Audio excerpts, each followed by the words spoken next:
नमस्ते।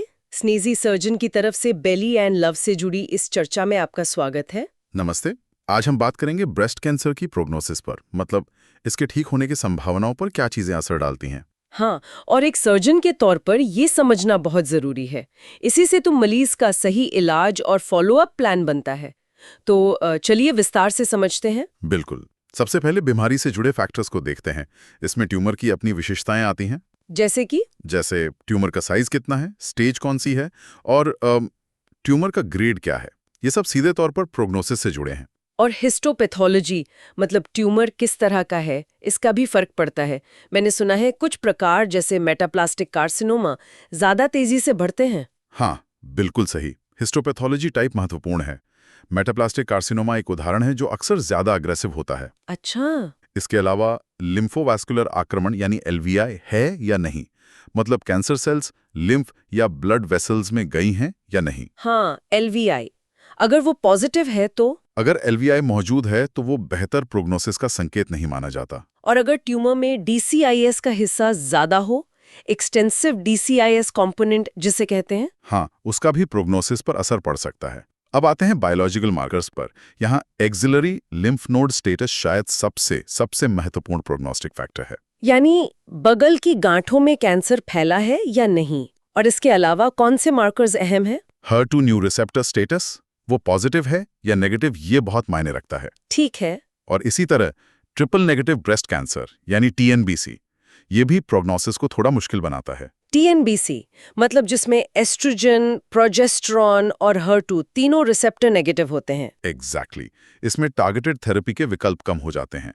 ये दोनों ही HER2 पॉजिटिव होना या TNBC होना अक्सर ज्यादा अग्रेसिव बीमारी से जुड़े होते हैं। ये तो हुए बीमारी से जुड़े कारक।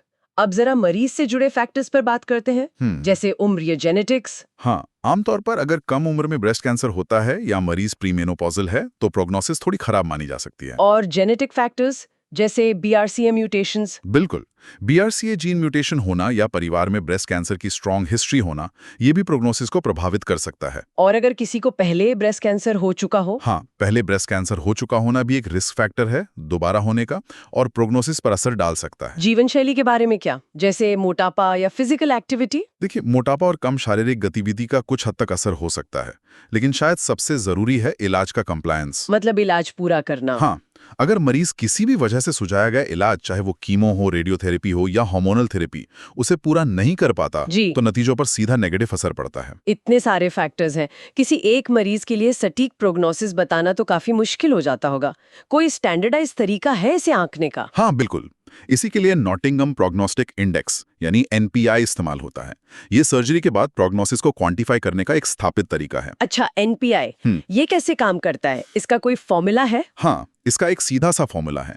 NPI is equal to 0.2 into S plus N plus G। Okay, इसमें एस, एन और जी क्या है? S है ट्यूमर का साइज सेंटीमीटर में, N है एक्सिलरी लिम्फ नोड्स की स्थिति का स्कोर। नोड्स का स्कोर? वो कैसे? स्कोर 1 मतलब कोई नोड इन्वॉल्व नहीं है, स्कोर 2 मतलब 1 से 3 नोड्स में कैंसर है, और स्कोर 3 मतलब 4 या उससे ज्यादा नोड्स इन्वॉल्व है। समझ गई। और जी? जी है ट्यूमर का हिस्टोलॉजिकल ग्रेड 1 से 3 तक। ठीक है, तो ये तीनों वैल्यूज को फॉर्मूले में डालकर एनपीआई स्कोर निकालते हैं। फिर इस स्कोर का क्या मतलब होता है? स्कोर के आधार पर प्रोग्नोस्टिक ग्रुप्स बनते हैं। अगर स्कोर 2.4 या उससे कम है तो एक्सीलेंट प्रोग्नोसिस। एक्सीलेंट।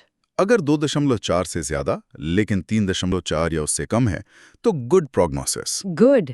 3.4 से ज्यादा पर 5.4 या उससे कम है तो मॉडरेट प्रोग्नोसिस। मॉडरेट। और अगर स्कोर 5.4 से भी ज्यादा है तो उसे पुअर प्रोग्नोसिस माना जाता है। अच्छा, तो ये एनपीआई स्कोर हमें एक आइडिया दे देता है कि आगे एडजुवेंट थेरेपी की जरूरत है या नहीं, फॉलो अप कितना इंटेंसिव रखना है, इस सब में मदद मिलती होगी। बिल्कुल, ये मरीज के व्यक्तिगत जोखिम को आंकने और इलाज को पर्सनलाइज करने में काफी सहायक है। लेकिन ये याद रखना जरूरी है कि NPI सिर्फ एक टूल है। हाँ, मतलब ये सिर्फ एक गाइड है। सही कहा। आखिरी फैसला हमेशा पूरी क्लिनिकल पिक्चर, पैथोलॉजी की बाकी डिटेल्स, मॉलिक्यूलर मार्कर्स और मरीज की ओवरऑल कंडीशन को देखकर ही लेना चाहिए। तो एनपीआई एक अच्छा स्टार्टिंग पॉइंट है, पर क्लिनिकल जजमेंट और बाकी जानकारी के साथ मिलाकर ही इस्तेमाल करना चाहिए। बिल्कुल। असली चुनौती तो यही है कि इन आंकड़ों को मरीज की व्यक्तिगत कहानी, उसकी उम्मीदों और ज़रूरतों के साथ कैसे जोड़ा जाए। नंबर ज़रूरी हैं, पर इंसान उससे भी ज़्यादा। बिल्कुल सही कहा। इस महत्वपूर्ण चर्चा के लिए धन्यवाद। धन्यवाद। हमारे पॉडकास्ट को सुनने के लिए धन्यवाद। अगले एपिसोड में मिलते हैं।